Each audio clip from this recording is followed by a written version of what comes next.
இங்கே வந்திருக்கும் அனைவருக்கும், பத்திரிகை நண்பர்களுக்கும், ஊடகங்களுக்கும், தமிழ்நாட்டு மக்களுக்கும், இந்த படத்தை தயாரித்த passion studios, Sivakarthikeyan productions, director Sivakumar Murugesan அவர்களுக்கும், அவருடைய அனைத்து தொழில்நுட்ப கலைஞர்களுக்கும், என் கூட நினைத்த அனைவருக்கும் முதல்ல நான் என் நன்றியும் வணக்கத்தை தெரிவித்துக் கொள்கின்றேன். இது ஒரு சக்ஸஸ் மீட்னா ப்ரெஸ்ஸோட ஒரு சக்ஸஸ் மீட். அண்ட் ஒரு உண்மையான சக்ஸஸை கொண்டாட பெருமையாக இந்த மேடையில் நிற்கிறேன். சினிமா ஒரு ஃபன்னி பிளேஸ். இப்படியும் இருக்கலாம், அப்படியும் இருக்கலாம், எப்படி வேணாலும் இருக்கலாம். ஆனால் அதோட வெற்றி தோல்வி, அதோட அந்த அந்த சின்ன சின்ன நெளிவு சுழிவுகள் இதெல்லாம் நான் ரொம்ப வருஷமாக நான் பார்த்து நிறைய கற்றுக்கிட்டேன். பட் ஒன்று நான் எப்பவுமே ஒரு விஷயம் மட்டும் நான் எனக்கு வச்சிருக்கிறது, I don't take any thing seriously. எதுவுமே சீரியஸாக எடுத்துக்க மாட்டேன். அப்படியா? சந்தோஷம். நான் இந்த படம் நடிக்கிறப்போ ஆஃப்கோர்ஸ் நான் நிறைய பேசியிருக்கேன், அந்த படத்தை பற்றி சொல்லியிருக்கேன். அப்புறம் இசை வெளியீட்டு விழாவில் நிறைய இவர் பிரசன்னா பற்றி பேசியிருக்கேன், விவேக் பற்றி பேசியிருக்கேன். எல்லாம் நடித்தவங்க எல்லோரும். எனக்கு வருத்தம் என்னென்னா, அந்த ஷூட்டிங்கில் ஒருத்தர்கிட்டையும் நான் ஜாஸ்தி பேசலை. ஏன்னா ஒன்று அந்த வெயிட்டு என் உடம்புல, இன்னொன்று என் கால் வலி தாங்க முடியல. கண்ணு திறந்தேன்னா அழுதுடுவேங்கிற பயத்தில் கண்ணை மூடிக்கிட்டு அப்படியே உட்காந்துட்ருப்பேன். அந்த பாலசரவணன் தான் ஓரளவுக்கு என்கிட்ட பேசலான்னு நினைக்கிறேன். ஏன்னா அவர் என் பக்கத்துலேயே உட்காந்துட்டு இருந்தார். அப்புறம் இவங்களெல்லாம் எனக்கு தெரிஞ்சு கூட எனக்கு அவ்வளோ பேச முடியல. ரேஷல் எல்லாம் நான் ரொம்ப அப்ரிஷியேட் பண்ணேன், அப்படி பார்த்துக்கிட்டே இருப்பேன். அப்புறம் இந்த மருமகளாக அந்த 3 பொண்ணுங்களும், ஐயோப்பா என்ன performance, what is this performance, fantastic. இதில் முக்கியமாக இந்த படத்தை பற்றி பேசணுன்னா, இது ஒரு உண்மையான சக்ஸஸ்ங்கிறத தாண்டி நான் நிறைய எழுதி வச்சேன். இது இப்போ பிஸ்னஸில் ஒரு பெரிய வெற்றியை கணிச்சிருக்கு. எல்லாரும் 50 கோடி 60 கோடின்னு நீங்கள் நினச்சி பாருங்கள். இந்த படம் 150 ரூபா டிக்கெட்டில் இருந்து மாறாமல் இவ்வளோ கலெக்ட் பண்ணியிருக்கு. இப்போ சில பெரிய ஹீரோஸ் அந்த பெரிய படங்கள் வரும்போது 1500 200 2000 ரூபாய்க்கெல்லாம் டிக்கெட் விற்று அந்த கலெக்ஷன் அப்படி வந்திருக்குன்னா, if you look at it rightfully, we have done better then everybody else. Ticket ப்ரைஸை நியாயமாக வச்சு பெண்களுக்காக போய் இந்த படத்தை சேர வேண்டும், அவங்கள கஷ்டப்படுத்தக்கூடாதுன்னு அந்த டிக்கெட் ப்ரைஸ் அப்படியே வச்சு இன்ன வரைக்கும் உண்மையான சக்ஸஸ் அதுதான். ஏன்னா இந்த பிஸ்னஸ் அப்படின்னு பேசணுன்னா இதை நான் சொல்லி தான் ஆகணும். இதில் டைரக்டரை பற்றி நான் பேசணும். அவர் அதிகமாக பேச மாட்டார்னா, இன்னைக்கு பரவாயில்ல, மேடையில் கொஞ்சம் நல்லாவே பேசினார். எல்லாருக்கும் நன்றி சொல்லி, உண்மையிலே நீங்கள் எல்லாருமே பிரமாதமாக வேலை பார்த்தீங்க. அண்ட் எஸ்பெஷலி ப்ரொடக்ஷன் சைடில் ஒரு கலையாக இருக்கட்டும், ராகுலாக இருக்கட்டும், கார்த்திகா இருக்கட்டும், யாராக இருக்கட்டும், they really work so well. ஆனால் முக்கியமாக இதில் சிவகார்த்திகேயனை நான் என்ன சொல்கிறேன்னா, என்ன கேட்டாலும் அவருக்கு தெரியும், அப்டேட்லேயே இருக்கார். ப்ரொடியூசர்னால் இப்படி இருக்கணும். என்னென்னா, நான் ஒரு ப்ரொடியூசர்னால I can understand and I appreciated that quality in you. He was updated about everything. என்கிட்ட சொல்லாரு, நீங்கள் அந்த சீனில் நடந்து வரீங்க பாருங்க. எனக்கு என்னடா நடந்து வர பற்றியே பேசுகிறாரு, என்ன இது நடந்து வருதுன்னு நான் நினச்சிக்கிட்டு இருந்தேன். படம் தியேட்டரில் பார்க்கும்போது தான் எனக்கு தெரிஞ்சுது. ஆனால் இதில் ஒரு பெரிய உண்மை மதிப்புக்குரிய கமல்ஹாசன் அவர்கள் சொன்னார், ராதிகா இந்த படம் ஜெயிக்கணும். இது ஏன் ஜெயிக்கணும் அப்படிங்கிறதுக்கு அவர் ஒரு காரணம் சொன்னார். இந்த படம் இந்த படம் ஓடலைன்னா எல்லாரும் ராதிகாவை பற்றி பேசுவாங்க. நீ நல்லா நடிச்சிருக்க, பிரமாதமாக நடிச்சிருக்கேங்கிறது நான் படம் வரதுக்கு முன்னாடியே நானே சொல்லிட்டேன். ஆனால் இந்த படம் ஜெயிச்சா சிவகுமார் முருகேசன் ஜெயிக்கணும், அவர் கூட இருக்கிற அத்தனை பேரும் ஜெயிக்கணும். மியூசிக்கில் இருந்து, கேமராவில் இருந்து, அதுவும் அதில் நடித்த ஒவ்வொரு கதாபாத்திரமும் ஜெயிக்கணும். அதுக்காக இந்த படம் ஓடணும்னு சொன்னார். சிவா உங்ககிட்டயும் அது சொன்னாரா? சொன்னார். I really thought it is true. ஏன்னா ஒரு காலகட்டத்திலையும் ஒரு டைரக்டர் வந்து சினிமாவை மாற்றுவாங்க. ஒரு மதிப்புக்குரிய ஸ்ரீதர் அவர்கள் வந்தார், பாலச்சந்தர் சார் அவர்கள் வந்தார், அப்புறம் பாரதி ராஜா, என் குரு பாரதி ராஜா அவர்கள் வந்தார். எல்லாரும் சொன்னார் பாரதி ராஜா போல் அவர்னு. பாரதி ராஜா அவர்களுக்கு ஒரு தனி பாணி. ஆனால் Sivakumar is going to create அவருடைய தனி பாணி. அதிகம் பேச மாட்டேன். நான் நினைப்பேன், இந்த சின்ன பையனுக்கு எப்படி இவ்வளோ ஒரு ஒரு தாட் ப்ராசஸ் இருக்குது அப்படின்னு நான் அடிக்கடி யூஸ்வலி நான் ஸ்டடி ரொம்ப அது இன்ன வரைக்கும் எனக்கு அது ஒரு ஃபேசினேஷனாகவே இருக்குது. எப்படி வந்து ஏன்னா நான் ஒவ்வொரு முறை அந்த தியேட்டரில் நின்று படம் பார்க்கும்போது பெண்கள் ஐடென்டிஃபை பண்ணுறாங்க. ஒவ்வொரு பெண்ணை எவ்வளோ சந்தோஷமாக இருக்குது தெரியுங்களா? தியேட்டருக்காரங்க எல்லாம் எவ்வளோ சந்தோஷப்படுறாங்க. மேடம் கூட்டம் வருது மேடம், தியேட்டருக்கு பாருங்க எப்படி கூட்டம் வருதுன்னு. எல்லா பெண்களும் அந்த ஒவ்வொரு வசனத்துக்கும், வெறும் பெண்கள் மட்டும் இல்லை, ஹஸ்பண்டும் கூட்டி வராங்க, எல்லாரையும் பிள்ளைங்களை கூட்டிகிட்டு வராங்க, எல்லாரும் அதை ரசிக்கும் போது உண்மையிலே என்னுடைய இவ்வளோ நாள் கலை பயணத்தில் இது நான் பார்க்க கிடைச்சது எனக்கு ஒரு பெரிய பாக்கியம்னு நான் நினைக்கிறேன். ஏன்னா நான் நிறைய பார்த்துட்டேன். நான் ரஜினி சார் கூட நடித்த 3 முகம் படம் 100 டேஸ்க்காக ஒவ்வொரு ஊருக்கு போகும்போது அது ஒரு ஃப்ரெண்ட்ஸி. ஆனால் அதில் சில்க் ஸ்மிதா இருந்தனால எல்லாரும் சில்க் ஸ்மிதாவை தான் பார்த்தாங்க. நான் சைடில் இருந்தேன். பட் ஓகே, அதெல்லாம் சும்மா ஐயோ எது சொன்னாலும் ஜோக்காக கூட சொன்னாலும் யோசிக்க வேண்டியதாக இருக்குது. தெரியாமல் சிவகுமார் என் பின்னாடி சிரித்தார். அது மாதிரி இப்போ இந்த படத்தை பார்க்கும்போது நான் சித்திக்கு அப்புறம் நிறைய பெண்களோட ஒரு ரிஃப்ளெக்ஷனை பார்த்தேன் சொசைட்டியில். நான் சீரியல் எடுக்க போது நான் அப்படி தான் நினச்சேன். பட் இதில் டைரக்டர்கிட்ட எனக்கு பிடிச்சது கேரக்டர் பில்டிங். அந்த கேரக்டர்ஸை எப்படி பில்ட் பண்ணணும், அந்த கேரக்டரை எப்படி நம்ம கொண்டு போய் சேர்க்கணும் இங்கிறது அவ்வளோ ஒரு திறமை. அதாவது நீங்கள் பாரதி ராஜா ஒப்பிட்டு நிறைய பேர் சொன்னாங்க, அவர் வந்து தனி கேட்டகரி. அவர் சினிமாவை வந்து ஒரு புரட்சி பண்ணார். கண்டிப்பாக சிவகுமார் நீங்கள் அந்த புரட்சியை நீங்கள் வந்து கடைப்பிடிச்சு கடைசி வரைக்கும் அந்த புரட்சியை நீங்கள் வந்து அதனால தான் நான் உங்கள் செய்யோனை பற்றி திருப்பி நான் பேசுகிறேன். சிவா கரெக்டாக பண்ணுங்கள். அதாவது சிவான்னு உங்களை அவரையும் சொல்கிறேன் சிவான்னு. பட் அவரை நான் இப்போ எஸ்கேன்னு கூப்பிட்றேன். SK1 SK2 இருக்காங்க என் லைஃப்பில். ஒன்று என் ஹஸ்பண்ட் சரத்குமார், இன்னொன்று producer Sivakarthikeyan and actor. So 2 SKs who have changed my life also. ஏன்னா அவர் தான் என்னை வற்புறுத்தி இந்த படத்தை பண்ண சொன்னார். பண்ணியே ஆகணும்னு. நான் முடியவே முடியாதுன்னு.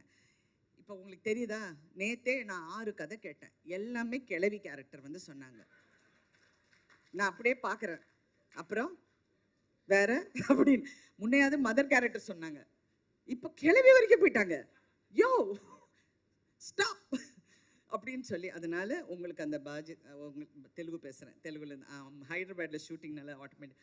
அதனால் உங்களுக்கு அந்த ஒரு ரெஸ்பான்சிபிலிட்டி இருக்குது. அடுத்த படத்தில் நம்ம ஈக்குவலாக செய்கிறோம். Okay okay, thank you. Anyway, so உங்களை பற்றி நான் நிறைய சொல்லிட்டேன். ஆனால் இன்னைக்கு இந்த படத்தை நான் வந்து தியேட்டர்ஸில் பார்க்கும்போது ஹீரோயினாக நான் பயணித்து இந்த 48 வருஷத்தில் நான் கற்றுக்கிட்டது வந்து எல்லா பெண்களையும் நான் பார்ப்பேன். எல்லா ஹீரோயின்ஸ் கூடயும் நான் நெருக்கமாக பழகுவேன். எல்லாரும் எனக்கு ஃப்ரெண்ட்ஸு. எல்லாரையும் பார்க்கும்போது அவங்களுக்குள்ள ஒரு பயம் எப்போவுமே இருக்கும். அடுத்த படம் என்ன, it's a very insecure job, very insecure. அடுத்த படம் என்ன, யங்காக இருக்கணும், அழகாக இருக்கணும், ஸ்லிம்மாக இருக்கணும், வயசு தெரியக்கூடாதுன்னு. எனக்கு ஒரு ஒரு ஒரு ஒரு விஷயம் என் மனசில் ரொம்ப ஆழமாக ஒரு காலத்தில் பதிஞ்சுது. எனக்கு அப்போ என்ன ஒரு 25-26 வயசு இருக்கும். என்னுடைய பர்த்டே வந்து ஏதோ செட்டில் கொண்டாடுறாங்க. அப்போ ப்ரெஸ்ஸில் நிறைய பேர் வந்தாங்க. அப்போல்லாம் பத்திரிக்கை தானே. ஸோ எல்லாம் அந்த பேனாவும் பேப்பரோடு நின்று, மேடம் உங்கள் வயசு என்ன சொல்லுங்கள் மேடம் அப்படின்னாங்க. நான் இப்படி திரும்பி அவரை பார்த்தேன். ஏன்னா ஃபர்ஸ்ட் ஆஃப் ஆல் ஒரு லேடியை வயசை பற்றி கேட்குறது இட்ஸ் அ ரூட் கொஸ்டின் அப்படின்னு நான் நினச்சேன். அவர் என்ன நினச்சார்னா, வயசை மறைக்கிறாங்க அப்படின்னு. அவர் பக்கத்தில் இருக்கிற பற்றி வயசை சொல்ல ரொம்ப யோசிக்கிறாங்க போல இருக்கு. I was just looking at him and I was thinking, so இதுதான் என் லைஃபோட சேலஞ்சா? நான் வந்து என் வயசை ப்ரூவ் பண்ணணும், என்னுடைய அழகை ப்ரூவ் பண்ணணும், எனக்கு இப்படி பண்ணணும். I don't think that's a challenge for anybody. எல்லாருமே அவங்களுக்குள்ள ப்ரூவ் பண்ணிக்கிட்டாலே போதும். அது if you are a big success, moderate success எதுவாக இருந்தாலும் success is success and nothing is as sweet as success, and that is Thai Kelevi today. Such a wonderful success, a true success, women-க்கு success, empowerment-க்கு success. I really feel ரொம்ப ப்ரௌடாக இருக்குது. இந்த மாதிரி ஒரு படத்தில் நடித்து எல்லா பெண்கள் வந்து பாராட்ட போகுது. நான் இது வரைக்கும் யாராவது என்னை பாராட்டினா தேங்க்யூ சொல்ல, அச்சா சிவகுமார் தாங்க, அவர் தாங்க ஹீரோ, அவர் தான் எல்லாம். Because that success belongs to you. சின்ன பையன் நீ, இன்னொரு சின்ன பையன் சிவகார்த்திகேயன், அதுவும் சுதன் சின்ன பையன் சொல்ல முடியாது, இருந்தாலும் ஒரு ஆண்மகன், பேஷன் ஸ்டுடியோஸோட சுதன் அவர்கள். எல்லாருமே நீங்கள் பெருமைப்படலாம். நிறைய பேரோட கேரியரை நீங்கள் பெரிய அளவுக்கு லான்ச் பண்ணிருக்கீங்க. இந்த மருமகளாக நடித்த ஒவ்வொரு பொண்ணுங்களும் என்னால் மறக்கவே முடியாது. அதே மாதிரி பாலசரவணன் என்ன நடித்தார், அதுவும் இவங்க இருக்காங்களே பாருங்க, இந்த நம்ம பிசிஸு,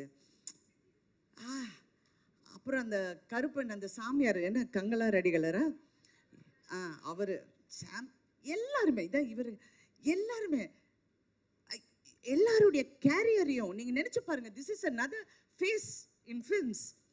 சினிமா இண்டஸ்ட்ரியே கன்ஃபியூஸாக இருக்கு. என்னடா இந்த படம் ஓடுது, எல்லா ப்ரொடியூசர்ஸும் தியேட்டருக்கு ஃபோன் பண்ணி கலெக்ஷன் என்னங்க, என்ன நிஜமாவே இந்த அமௌண்ட்டா, நிஜமாவே இப்படி நடக்குதா, ஏங்க அவங்க பறக்கலைங்க. நான் வேற தெரியாமல் இது ரஜினி சார் பண்ண வேண்டிய படம்னு சொல்லிட்டேன். நான் சொன்னது கேரக்டர் வாய்ஸ், அது அவருக்காக நிறைய ட்வீட் பண்ணியிருக்கலாம். யாருமே பறக்கலையே, ரஷ்யாவிலேருந்து நான் டான்சஸ் கொண்டு வரலையே, என்ன இது இந்த படம் ஓடுதுன்னா இட் இஸ் கில். ஸோ உண்மை என்னென்றால் கண்டென்ட் இஸ் கிங். அதை பேக்கேஜ் பண்ணுறதும் இன்னொரு கிங், சிவகார்த்திக் கிங். ஐயோ ஏதாவது என்ன சர்ச்சை செஞ்சிருவாங்க, வேண்டாம் எல்லாரும் பயந்து பேச வேண்டியதாக இருக்கு. ஸோ எனிவே இன்னைக்கு வந்து இதெல்லாம் பார்க்கும்போது ரொம்ப சந்தோஷம். சிவா, ரெண்டு சிவாக்கும் இந்த ஆர்டிஸ்டுக்கு எல்லாமே I am really very happy for them. எனக்கு உண்மையில் நான் நிறைய பார்த்துட்டேன், நான் நிறைய வெற்றியை பார்த்துட்டேன், நிறைய விஷயங்கள் தாண்டி வந்துட்டேன். அவங்கள பார்க்க போகுது ரொம்ப சந்தோஷம். அங்கே சைனீஸ் டாக்டராக ஒர்க் பண்ணார் பாருங்க, அவர் வந்து ஒரு உண்மையை மறைச்சிட்டாரு. அவர் சரத்குமாரோட காலேஜ் மேட். நான் அன்னைக்கு பார்க்குறேன், ஆமாம் டே என்னடா அப்படிங்கிற, என்ன டாவா யார் அது அப்படின்னு பார்த்தா இப்படி. அதனால என் கணவர்கிட்ட சொன்னேன், நீங்கள் என்னை ஏமாத்திட்டீங்க, ஏதோ வயசெல்லாம் மறைச்சு ஏதோ கல்யாணம் பண்ணிட்டீங்க போல இருக்கு. எல்லாம் வேற சைஸில் இருக்காங்க, வேற ஹைட்டில் இருக்காங்க, but college mate. Thank you so much for entertaining, thank you so much, thank you. இன்னொரு விஷயம் வந்து இந்த படத்தில் ஒரு ஹைலைட், தவறு எங்கே நடந்தாலும் அதை நம்ம தட்டி கேட்கலன்னா அந்த தவறுக்கு உடந்தையாக போகிற மாதிரி இருக்கும். ஒவ்வொரு கேரக்டரும் தவறை உணர்றாங்க அவங்கவுங்க விதத்தில். எனக்கு அது ரொம்ப பிடிச்சிருக்கு. அது மருமகளாக இருக்கட்டும், அந்த அடுத்த கேரக்டர்ஸாக இருக்கட்டும், கங்காரடிகளாக இருக்கட்டும், அந்த தவறை எப்படி உணர்றாங்க அதுதான் இது. ஏன்னா சமீப காலமாக நான் பார்க்கும்போது சொசைட்டியில் இவ்வளோ மாற்றம் இருக்கா, இவ்வளோ முட்டாளுங்க இருக்காங்களா, இவ்வளோ எம்பத்தி, அதாவது ஒரு மனசுக்குள்ள ஒரு சிம்பத்தி இல்லாமல் நிறைய பேர் இருக்காங்களா அப்படிங்கிற ஒரு பயம் வந்தது. சினிமா வந்து ஒரு சமுதாயத்தை கெடுக்குதா அப்படிங்கிற ஒரு கேள்வியும் வருது. ஏன்னா நம்ம வீட்லேயும் பிள்ளைங்க இருக்காங்க, எல்லாரும் இருக்காங்க. கலை நீங்கள் அப்படியே நெளியறீங்க, நான் ஒன்றும் தவறாக சொல்ல மாட்டேன். பட் எனக்கு அந்த ஒரு அச்சம் எப்பவுமே இருந்தது. ஆனால் இந்த படத்தை பார்க்க போகும்போது பெண்களின் குரலை கேட்கும் ஆண்கள், அந்த குரலை நல்ல உறக்க சொல்ற இளம் ஆண்கள் இருக்கும்போது இந்த சமுதாயம் என்னைக்குமே கெடாது. It is a truth. ஏன்னா பயமா இருக்கு ஒவ்வொரு பேசுறது, சில பிள்ளைங்க பேசுறத பார்த்தா எனக்கு வயிறெல்லாம், ஐயோ இவங்கெல்லாம் வீட்டில் போய் எப்படி இருக்காங்க அந்த மாதிரியெல்லாம் நினைக்க தோணுது. But no. So press also has to be responsible. இந்த மாதிரி நல்ல விஷயங்கள் இன்னும் எடுத்து காட்டினா ஐம் ரியலி, இது நாளைக்கு உங்கள் பிள்ளைங்களுக்கு, நாளைக்கு வர சமுதாயத்துக்கு இது ஒரு பெரிய ஒரு எடுத்துக்காட்டாக இருக்கும். இன்னொரு விஷயம் வந்து இந்த படத்தில் வந்து நிறைய எம்பவர்மெண்ட் பற்றி பேசியிருக்கோம். ஆனால் உண்மையான எம்பவர்மெண்ட் தயவு செஞ்சு எல்லா பெண்களும் அதை நம்புகிறாங்க, நம்பி ஆகணும். சினிமாவில் நிறைய பெண்கள் வந்து போராடுறாங்க, ஜெயிச்சாகணும். ஆனால் நான் இந்த வகையில் நான் எங்கே எம்பவர் ஆனேன்னா, இந்த படம் ஒத்துக்கு போகும்போது சுதன் என்கிட்ட பேசிகிட்டு இருந்தார். நான் சொன்னேன், எல்லா ஹீரோஸுக்கும் நீங்கள் சம்பளம் கொடுக்குறீங்க சரியா, ஏன் ஹீரோயின்ஸுக்கு சம்பளம் கொடுக்க மாட்டேன்றீங்க அப்படின்னு வந்தது. சுதன் சிரிக்கிறாரு, சிவகார்த்திகேயன் அப்படியே நல்ல பையன் மாதிரி உட்கார்ந்துட்டு இருக்காரு. ஆனால் இது கேட்ட உடனே I have to thank both of you. First time Tamil இண்டஸ்ட்ரியில் ஒரு ஹீரோயினுக்கு ஷேரில் உங்கள் சம்பளம் வந்து இருக்குது அப்படின்னு சொல்லி ஒப்பிட்ட முதல் தயாரிப்பாளர்களின் பெருமை உங்களுக்கு தான் சார். இது வரைக்கும் ஐ don't think any heroine has got done it. அதில் நான் அந்த பெருமை எனக்கு வந்து அதை சார்ந்தது. And not only that, it is a good example for the industry. It is a good encouragement for women. ஏன்னா எம்பவர்மெண்ட் வெறும் நீங்கள் வந்து பேசி பிரயோஜனம் இல்லை, அது செயல்பாட்டிலையும் காமிச்ச இந்த தயாரிப்பாளர்களுக்கு நான் பெண்களின் சார்பாக நன்றி, அதுவும் நடிகைகளின் சார்பாக நான் நன்றி சொல்ல கடமைப்பட்டிருக்கேன். ஸோ தே செட் எஸ், ஷேரில் வர உங்களுக்கு ஒரு பர்சன்டேஜ் இஸ் யோர்ஸ். அதாவது மினிமம் எனக்கு பே பண்ணியாச்சு, எல்லாம் கிளியராக பண்ணிட்டாங்க. இருந்தாலும் ஷேரில் சொன்னோன்னே ஐ எம் வெரி ஹாப்பி. ஏன்னா படம் ஓட ஓட இன்னும் happy. It's not for the money, it's really not for the money. It is for that feeling of being, yes, we can do it. Believe in yourself. I love that.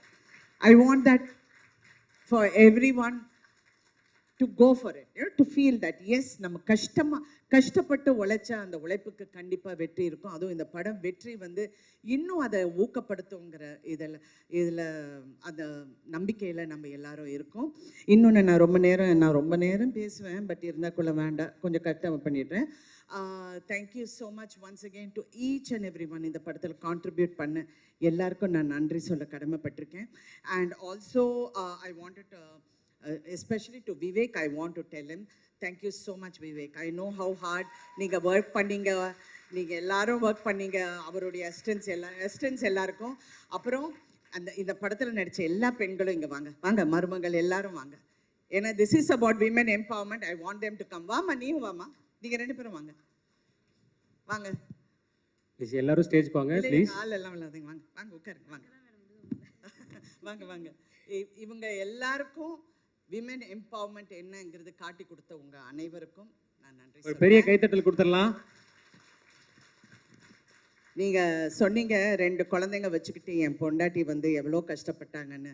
அந்த மாதிரி உணர்ற எல்லா ஆண்களுக்கும் வெற்றி நிச்சயம். மனைவியும் பிள்ளைங்களும் என்னைக்குமே நீங்க மறக்கக்கூடாது. இந்த மாதிரி பெண்கள் இருக்கிற வரைக்கும் சமுதாயம் கெட்டு போகாதுங்கிற மறுபடியும் கூறி thank you so much once again. And நான் வந்து அடுத்தது என்னுடைய இளம் தயாரிப்பாளர் சிவகார்த்திகேயன் அவர்கள் பேச போறாரு. மேம், அடியே ஒரே நிமிஷம். நான் அந்த படத்தை வந்து ரொம்ப வாழ்த்திருக்கேன். OG is back.